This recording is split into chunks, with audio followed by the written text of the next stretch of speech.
gbàgbọ́ bílá sẹ́ni lÓlúwa òun yóò sì dìde fún ìgbàlà mi. Àìgbàgbọ́ bílá sẹ́ni lÓlúwa òun yóò sì dìde fún ìgbàlà mi. Kí n ṣá máa gbàdúrà, kí n ṣá máa gbàdúrà, òun yóò ṣèrànwọ́. Gba Kristi wá lọ́dọ̀ mi, ìgboyà kò sí. Mo kí wa kú oríire lọ́pọ̀lọpọ̀ wípé a tún la ọdún yìí já ní ayọ̀ àti àlàáfíà. A dúpẹ́ ní ọwọ́ Ọlọ́run fún àwọn ìlàkọjá wa nínú ọdún yìí, ní pàtàkì jùlọ fún làásìgbò tó wà nínú ayé nípa ti àìsàn COVID-19 ètò gba gbogbo àgbáyé kan. Àwọn àkókò kan ní ìjọba ló ti àwọn èèyàn mọ́lé tí wọn ò jẹ́ kí wọ́n jáde. A dúpẹ́ lọ́wọ́ Ọlọ́run nítorí pé ó fún wa lórí ọ̀fẹ́ láti jáde láyọ̀ àti àlàáfíà.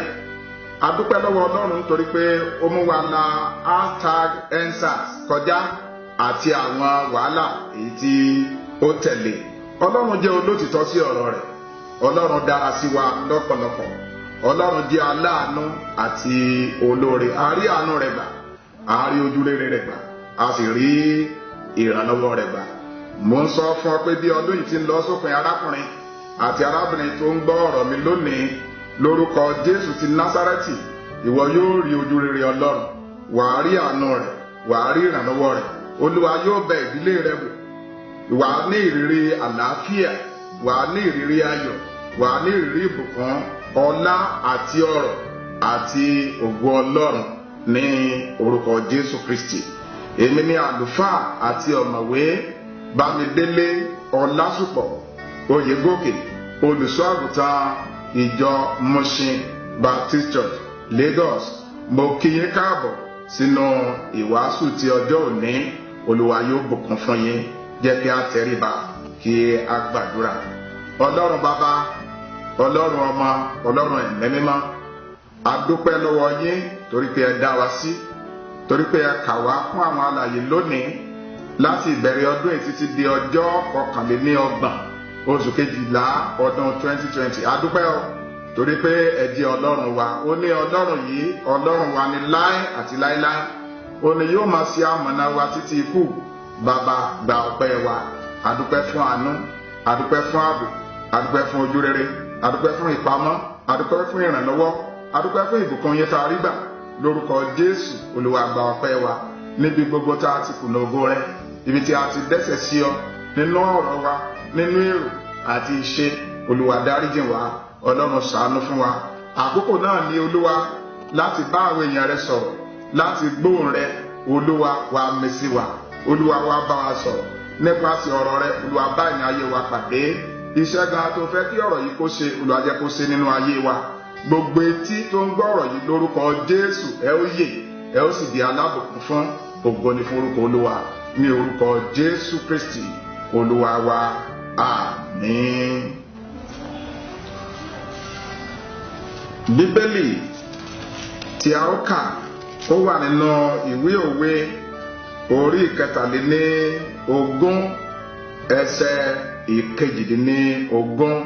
Ìwé Òwe orí 23 ẹsẹ̀ 18.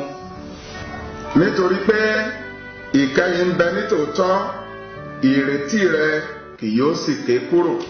Èyí ni ọ̀rọ̀ Ọlọ́run. Kí Olúwa kó bùkún fún ọ̀rọ̀ rẹ̀ fún ìgbàlà ọkàn wa. Àmín. Nítorí pé ìkẹyìn ń bẹ nítòótọ́, ìrètí rẹ kì yóò ké kúrò. Nítorí pé lótìtọ́ ìrètí ọjọ́ ọ̀la rẹ ń bẹ, ìrètí rẹ kì yóò ké kúrò. Nígbà tí ọdún yìí lọ sópin, ìrètí rẹ nínú Olúwa yóò já sí asán. Ìrètí rẹ nínú Olúwa kò ní já sí òfo ní orúkọ Jésù. Ipa tí o ti ń retí àfojúsùn fún ọjọ́ ọ̀la ó ní agbára lọ́pọ̀lọpọ̀ nínú ẹ̀mí. àdúrà mi ni fún ọ lónìí wípé ohun rere tí ò ń pòǹgbẹ rẹ̀, ohun rere tí ọkàn rẹ̀ ń béèrè lọ́wọ́ Ọlọ́run, ohun rere tí ò ń retí ní ọdún 2021 yóò wá sí ìmúṣẹ. Ìrètí rẹ nínú ọdún 2021 kò ní já sófo ní orúkọ Jésù. Kí ni àwọn nǹkan tí ọkàn rẹ ń fẹ́? Kí ni àwọn nǹkan tí ọkàn rẹ ń pòǹgbẹ fún? Kí ni àwọn àfojúsùn rẹ fún ọdún tuntun? Kí ni àwọn nǹkan tí o ń béèrè lọ́wọ́ Ọlọ́run? Mò ń bi ọ́ lónìí pé kí ni àwọn ẹ̀dùn ọkàn rẹ? Kí ni ìdí tó fi ń gbàdúrà? Ṣáájú ohunkóhun, ará olùfẹ́ tó ń gbọ́ ọ̀rọ̀ yìí, ohun yòówù tí ènìyàn lè lérò lórí rẹ, ohun yòówù tí ènìyàn lè pinnu lórí ayé rẹ tàbí gbèrò lórí ayé rẹ, ìrètí rẹ nínú Olúwa nìkan ló ṣe pàtàkì. Níwọ̀n ìgbà tí ò ń béèrè àwọn nǹkan rere lọ́dọ̀ Ọlọ́run ní ìbámu pẹ̀lú ọ̀rọ̀ rẹ̀, ní ìbámu pẹ̀lú májẹ̀mú rẹ̀ fún ayé rẹ̀, Ọlọ́run yóò sì fi àánú dáhùn ní orúkọ Jésù. Tí o bá ní àwọn àfojúsùn èyí tí kò dára, àfojúsùn tó jẹ́ ibi lórí ẹnikẹ́ni, o ní láti yí ọkàn rẹ padà. Nítorí a kọ sílẹ̀ nínú ìwé Gàlátíà orí 4 ẹsẹ̀ 7 pé ohunkóhun tí ènìyàn bá fúrúgbìn, òun ni yóò sì ká. Ohun kan rere tí ò ń retí, o gbọ́dọ̀ wà ní ìbámu pẹ̀lú ètò, májẹ̀mú àti ìpinnu Ọlọ́run fún ayé rẹ̀. Lábẹ́ ìṣàkóso bó ti wù kó rí, ìwọ olùgbọ́ mi lónìí, lórí gbogbo èròǹgbà rẹ àti lórí gbogbo àìní rẹ, Olúwa yóò fi ọ̀rọ̀ rẹ ṣe ìyanu. Ohun yòówù tí Sátánì àti ọmọ ogun rẹ ti lè pétépèrò lórí ayé rẹ, lórí ọmọ rẹ, lórí ilé rẹ, lórí iṣẹ́ rẹ, yóò já sí asán lórúkọ Jésù. Àwọn ìlérí àti májẹ̀mú Ọlọ́run fún ayé rẹ yóò wá sí ìmúṣẹ. Òpin ń bẹ fún gbogbo. Kò sí nǹkan tó ní ìbẹ̀rẹ̀ tí kò ní òpin. Àwọn ìrírí tí kò jẹ́ kó rórun sùn, àwọn ìrírí tó ń bà ọ́ lẹ́rù, àwọn tó mú kí ìbànújẹ́ dé bá ọkàn rẹ, àwọn tó mú kí ọkàn rẹ kó pòrúurú, lónìí òpin yóò dé bá wọn. Mo ní òpin yóò dé bá ìpọ́njú àti ìnira nínú ayé rẹ. Òpin yóò dé bá àìsàn àti ìdààmú nínú ayé rẹ. Òpin yóò dé bá ìrora nínú ayé rẹ. Òpin yóò dé bá àìsàn, òṣì, àìní nínú ayé rẹ. Láti òní lọ, òpin yóò dé bá àwọn ìṣòro èyí tó dojúkọ nínú ìgbéyàwó àti ìdílé rẹ. Òpin yóò dé bá ègún ìyàgàn àti ìdádúró nínú ayé rẹ. Òpin yóò dé bá àìríṣẹ́ṣe nínú ayé rẹ lónìí. Òpin yóò dé bá àìríjẹ àti àìrímu, àìríná àti àìrígbébọ̀n. Òpin yóò dé bá wọn lónìí. Láti òní lọ, Olúwa nínú àánú rẹ̀ yóò pa ọ́ lẹ́rìn ayọ̀. Bóyá kò tilẹ̀ sí àwọn ìtọ́kasí àṣeyọrí kan nínú ọdún tí a ń lò kọjá yìí nínú ayé rẹ, mò ń sọ fún ọ lórúkọ Olúwa pé ọjọ́ ọ̀la rẹ yóò dára. Ìwọ tilẹ̀ lè máa ronú lórí ìṣòro èyí tí a ti là kọjá nínú ọdún yìí. Bóyá o tilẹ̀ ń ronú wípé kò sí àwọn àkọsílẹ̀ àṣeyọrí kankan fún ọ. Bóyá o tilẹ̀ ń ronú nípa àìsàn làásìgbò COVID-19 tó dé bá ayé. Bóyá o tilẹ̀ ń ronú lórí wàhálà àti EndSARS. Bóyá o tilẹ̀ ń ronú lórí àwọn ìṣòro nínú ayé rẹ. Jẹ́ kó yé ọ lónìí wípé Ọlọ́run jẹ́ olótìtọ́ sí àwọn ìlérí rẹ̀ àti májẹ̀mú rẹ̀. Kò sí ohun kankan tó ṣòro ṣe fún Ọlọ́run. Níwọ̀n ìgbà tó bá ti ní ìrírí ìgbàlà nípasẹ̀ Jésù Kristi, tí o sì ń bá Ọlọ́run rìn nínú ìgbọràn, tí o sì ń rìn déédéé, tó ń rìn nínú ìjólótìtọ́ àti jíjẹ́ olódodo sí Ọlọ́run. Ìwé Oníwàásù orí 3 ẹsẹ̀ 1 síwájú, ó sọ fún wa pé olúkúlùkù ohun gbogbo ni àkókò wà fún. Ọlọ́run ní ìdí pàtàkì tí ó fi dúró di ìsinsìnyí, tí ó fi dàbí ẹni pé kò gbọ́ àdúrà rẹ̀.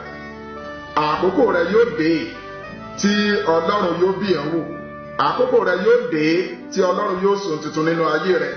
Àkókò rẹ̀ yóò dé tí Ọlọ́run yóò sọ ìbànújẹ́ rẹ̀ di ayọ̀, tí ó sì sọ ẹkún rẹ̀ di ẹ̀rín. Pípẹ́ tí ó pẹ́ dé kì í ṣe pé ó gbàgbé rẹ̀ tàbí ó ti kọ̀ ọ́ sílẹ̀. Lọ́gán tó bá dé, ìyanu yóò ṣẹlẹ̀ nínú ayé rẹ̀. Olúwa yóò fi àánú dá ọ lóhùn. Kò sí ọkùnrin kan, kò sí obìnrin kan tí ó bá fi sùúrù dúró de Ọlọ́run tí yóò jogún òfo. Mo gbàdúrà fún ọ, ìrètí rẹ kò lè já sí asán. Nínú ìwé Sámúẹ́lì kínní orí kínní láti ẹsẹ̀ ìkíní dé ẹsẹ̀ 20, a rí arábìnrin kan níbẹ̀ tí a ń pè ní Hánà, ẹni tó fi ìgbàgbọ́ dúró de Ọlọ́run. Ó béèrè fún ọmọkùnrin lọ́dọ̀ Ọlọ́run, Ọlọ́run sì dá àdúrà rẹ̀. Fún gbogbo àwọn tó ń wojú Ọlọ́run fún ọmọ lónìí tó wà lábẹ́ òun yìí, Olúwa yóò sí ọ nínú, ọlẹ̀ ayọ̀ yóò sọ nínú rẹ̀. Lórúkọ Jésù, ìwọ náà yóò bá ọlọ́mọ pé bí Olúwa ti ń bẹ tí ẹ̀mí rẹ̀ ń bẹ láàyè, a ó fi orúkọ ọmọ tiẹ̀ náà pè ọ́, ayọ̀ rẹ̀ yóò sì kún ní orúkọ Jésù. Àwọn ìṣòro tàbí ìdojúkọ àti ìdààmú rẹ̀ dópin lónìí. Ìrètí rẹ nínú Olúwa, Olúwa yóò sọ di ààyè. Olúwa yóò ṣe ọ̀nà rẹ ní rere. Olúwa yóò ṣe iṣẹ́ ìyanu àti sí àmì àti sí agbára nínú ayé rẹ. Gbẹ́kẹ̀lé ọ̀rọ̀ Ọlọ́run. Di ọ̀rọ̀ Ọlọ́run mú ṣinṣin. Kó gbogbo àwọn àníyàn rẹ lé Ọlọ́run lọ́wọ́. Òpin yóò dé bá ìpọ́njú nínú ayé rẹ. Òpin yóò dé bá ìjákulẹ̀ nínú ayé rẹ. Òpin yóò dé bá ìsàn nínú ayé rẹ. Òpin yóò dé bá ẹ̀ní nínú ayé rẹ. Òpin yóò dé bá gbèsè nínú ayé rẹ. Òpin yóò dé bá ìríjẹ àìrímu nínú ayé rẹ. Òpin yóò dé bá ìgbóguntì nínú ayé rẹ. Òpin yóò dé bá àlákàlà nínú ayé rẹ lónìí. Ké hallelujah, àmín. Kí ni àwọn ohun tí ò ń retí ní ọdún tuntun 2021? Ìrètí ni ó máa mú ìfarahàn ògo wá.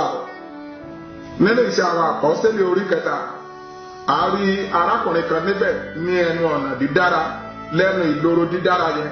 Ó ń retí lọ́dọ̀ Pétérù àti Jòhánù pé kí wọ́n fún un lówó, ṣùgbọ́n Ọlọ́run ó wò ó sàn pátápátá. Ó gbé dìde kúrò nínú àrùn rẹ̀. Olúwa yóò gbé ìwọ náà dìde lónìí. Láti òní lọ, ìrànlọ́wọ́ látòkè wá yóò jẹ́ ìpín rẹ. Ìrànlọ́wọ́ yóò wá orí, olóore rẹ ò ní kọjá rẹ. Ọdún 2021 yóò jẹ́ ọdún ìṣelógo fún ọ. Nínú rẹ̀ wà á ní ìrírí ayọ̀. Nínú rẹ̀ wà á ní ìrírí ọ̀pọ̀. Nínú rẹ̀ wà á ní àmì tó àti àmì ṣẹ́kù.